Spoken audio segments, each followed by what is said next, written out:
This week, the Holy See signs a historic agreement, the Chinese church loses a bishop, and we find out how to end modern-day slavery.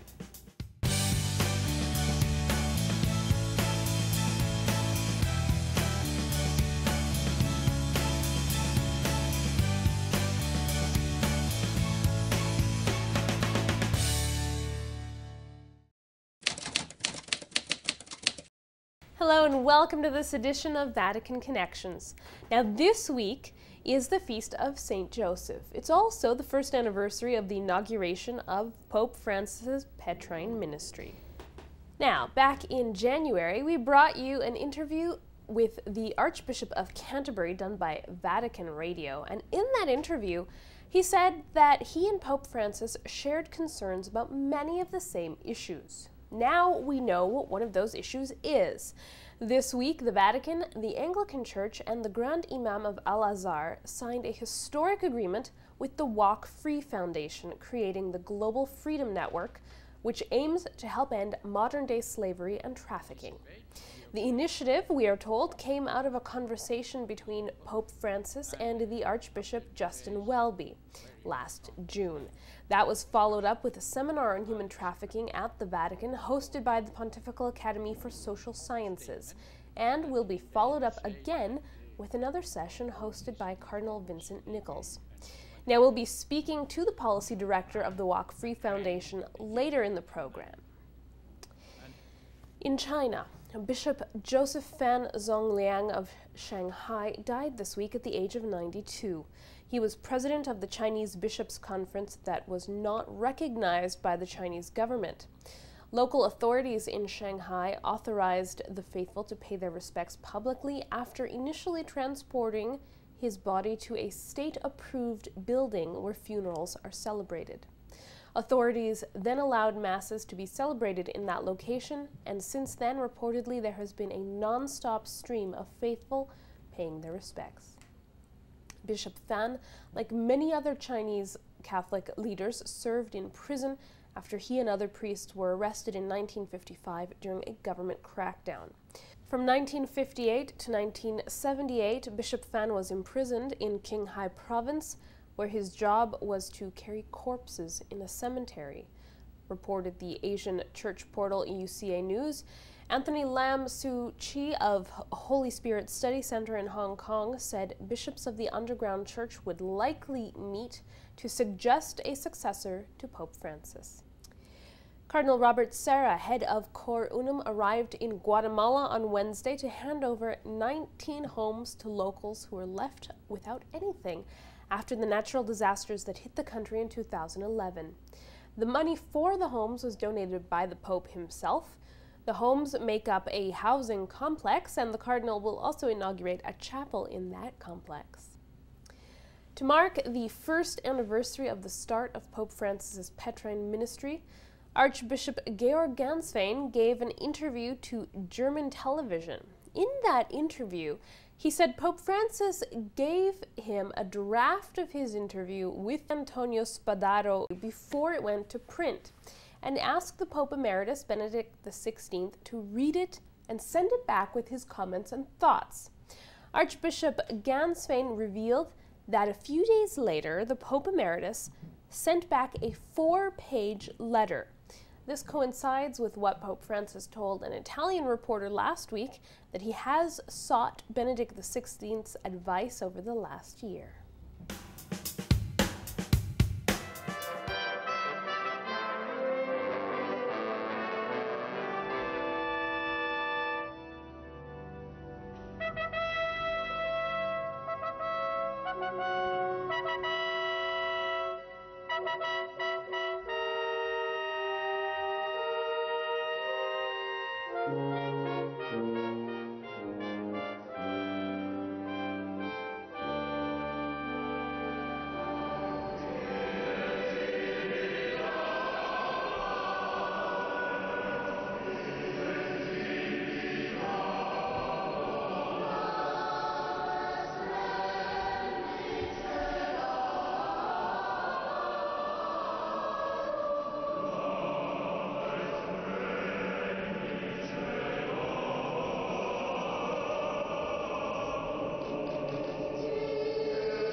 A historic agreement was signed this week by representatives of the Catholic, Anglican, and Muslim faiths, as well as the Walk Free Foundation, to work together in order to end human trafficking and modern-day slavery.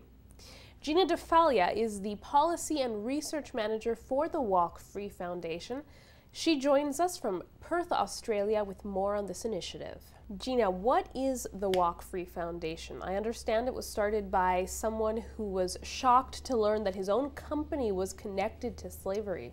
So the Walk Free Foundation was set up a couple of years ago by Australian billionaire philanthropist Forrest, and he became interested in the issue of modern slavery when he went to Nepal to visit an orphanage that his daughter Grace was working in.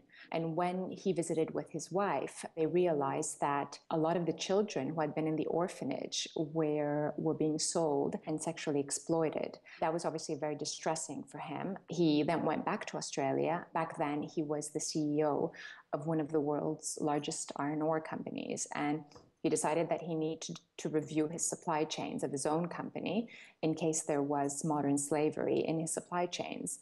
Basically, they discovered that the company had slaves working for them. As you can imagine, that was quite a horrific moment for Andrew Forrest. He had just seen children being exploited in Nepal, and then suddenly he realized that his own company, slaves working for him. So he decided to do something about it. So he set up the Walk Free Foundation. And that's how we came into being. We realized quite early on that there wasn't enough information about how many people are living in slavery around the world. So we produced the Global Slavery Index, which provides an estimate of how many slaves live around the world. We also work with governments to advocate and to make sure modern slavery is on the political agenda. We're engaging with businesses so they can work on ways to clear their supply chains from slavery. And we have a huge movement of over 6 million people who are basically helping us campaign against this issue. And this week, your foundation launched the Global Freedom Network along with representatives from 3 of the largest faith groups. Now, what is this new network? The Global Freedom Network was launched a couple of days ago in Rome at the Vatican.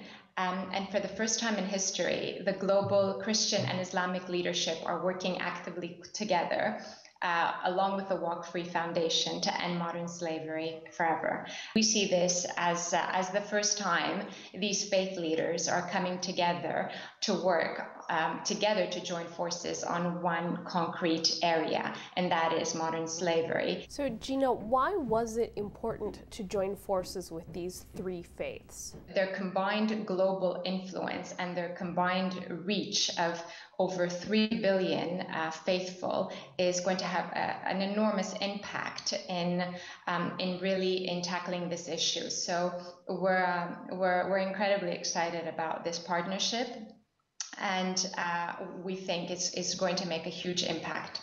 Thank you, Gina. Thanks a lot, Alicia. That was Gina Dafalia, the Policy and Research Manager for the Walk Free Foundation. Now, as Gina mentioned, the Holy See signed on to the Global Freedom Network. Archbishop Marcelo Sanchez Sorondo signed the founding agreement. He is here to tell us more about what this means for the Holy See. Archbishop, how did the Holy See's involvement in this network come about? It's very simple. The Pope Francis sent a note, because he invited the Academy to an audience, when the Council of the Academy of Social Sciences sent a note to thanks to the Pope. The Pope replied immediately with a note to say, I want that the Academy study the human trafficking and the new forms of slavery, and if necessary, the connection with the commerce of organs and these things. So what does this imply for the Church? What kinds of decisions will this affect? The Holy See have a new compromise to work the eradication of the human trafficking, and with the other religious leaders, of course, the great leader is the Pope Francis, but also the other religious leaders, and also the other laymen that are compromise with these ideas. For example, we want to organize a meeting with important religious leaders to agree in this very specific affirmation that human trafficking and new slaveries are a crime against humanity. Well, thank you for talking to us, Archbishop. That was Archbishop Marcelo Sanchez Sorondo, the Chancellor of the Pontifical Academy for Sciences and one of the signatories of the Global Freedom Network Agreement. Pope Francis didn't stop this week. He had a full slate of meetings. Let's find out what they were. On Sunday, while fresh off a week of spiritual exercises, Pope Francis visited the parish of Santa Maria dell'Orazione. He arrived before the evening Mass and spent some time meeting with parishioners, especially young families with children preparing for communion and confirmation. He also helped out the pastor by hearing confessions before celebrating Mass. CNS has more on that Mass and his homily.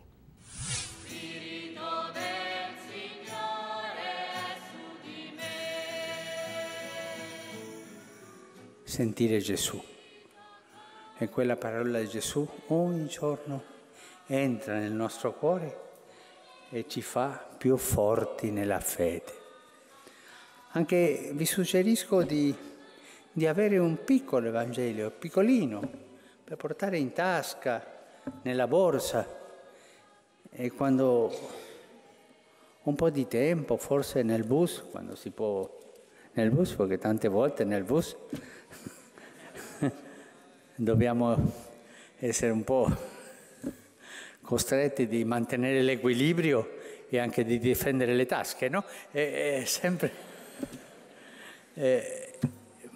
ma quando tu sei seduto qui, là, leggere anche durante la giornata, prendere il Vangelo e leggere 2 paroline, ma il Vangelo sempre con noi.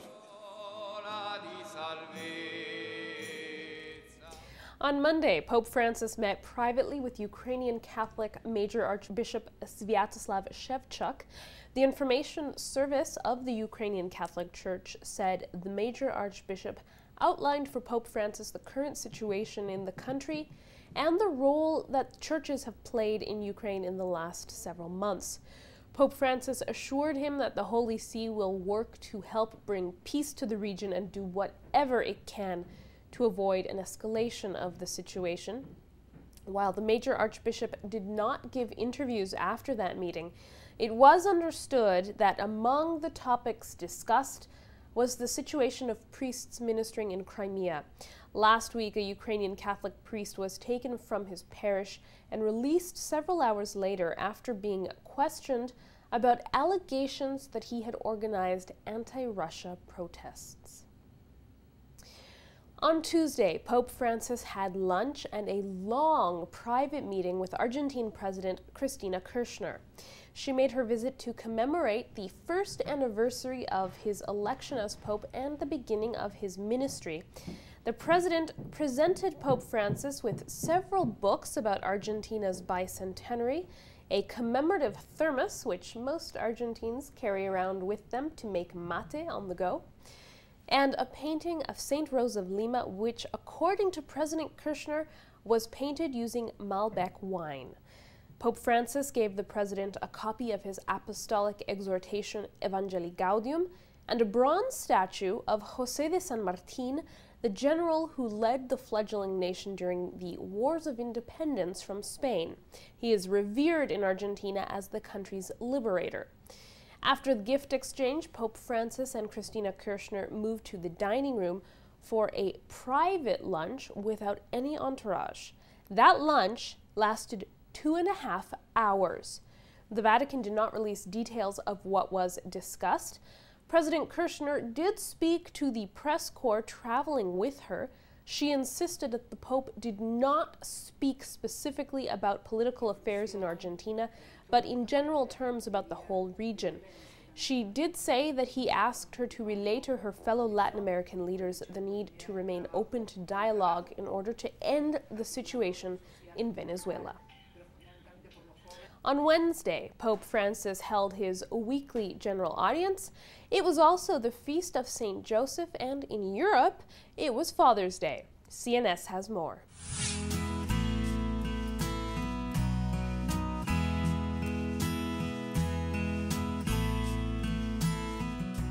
San Giuseppe è il modello dell'educatore e del papà, del padre.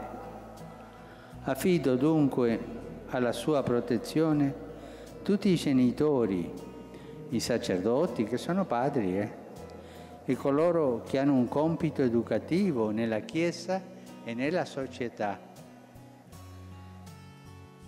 In modo speciale vorrei salutare oggi, il giorno del papà, tutti i genitori, tutti i papà. Vi saluto di cuore.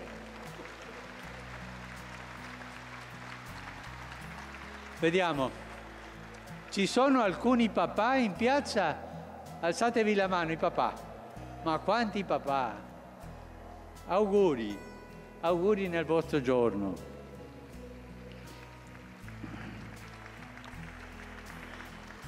Chiedo per voi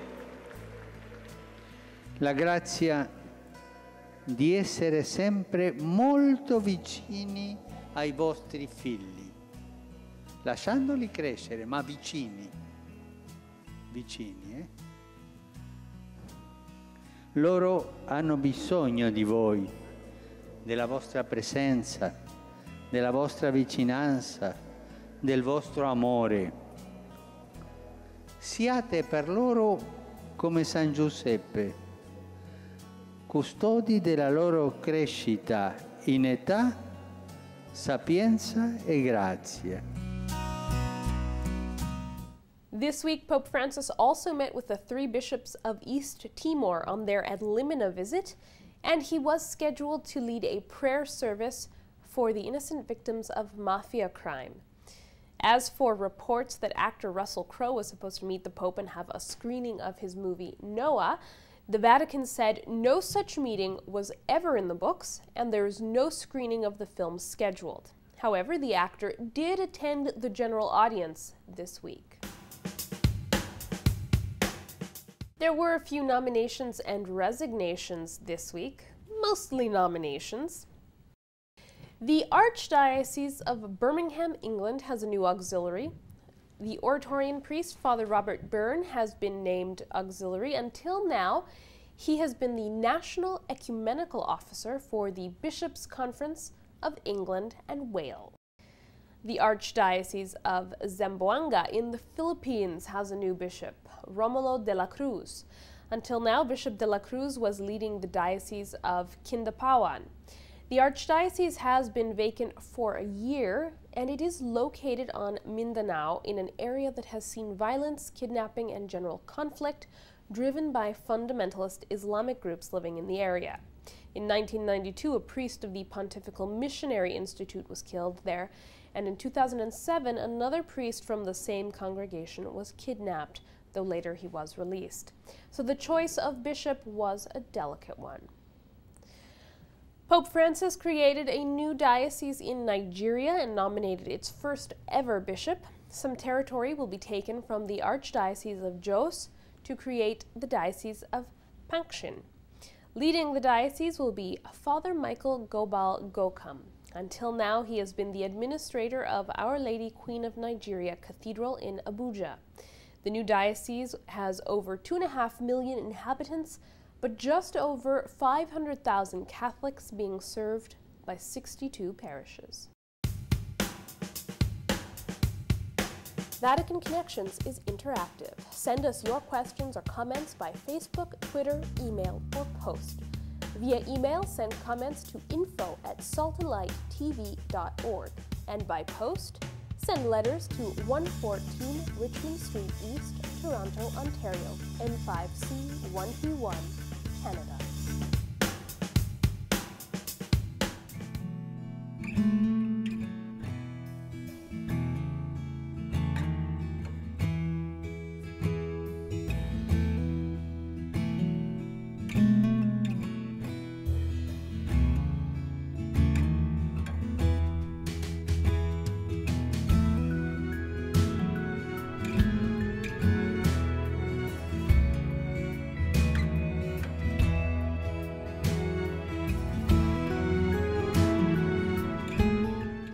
That's it for Vatican Connections. Join us next week for more, or follow us on Twitter for daily updates. From everyone here, thanks for watching and see you next time.